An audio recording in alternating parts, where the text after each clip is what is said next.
All right, so our next two charts are by the man himself. And these have been a lot of fun for us to work on over the last couple of months.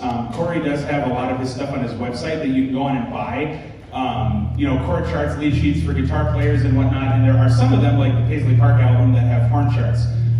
So when we confirmed that this magical thing was going to happen, I went on and I bought every single one of them in excitement, and then had to spend like a month narrowing down what we were actually going to do. And we landed on these two, which then they didn't actually play last night. And I thought, oh good, now they can't compare the two shows. So, but the kids, they've been working so hard on this. There are melody parts for the horn players, and the rhythm section has just really learned it by ear.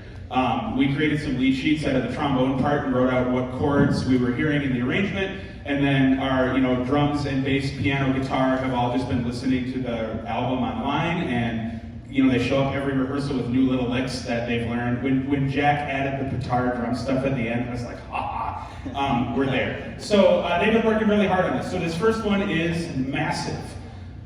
Enjoy.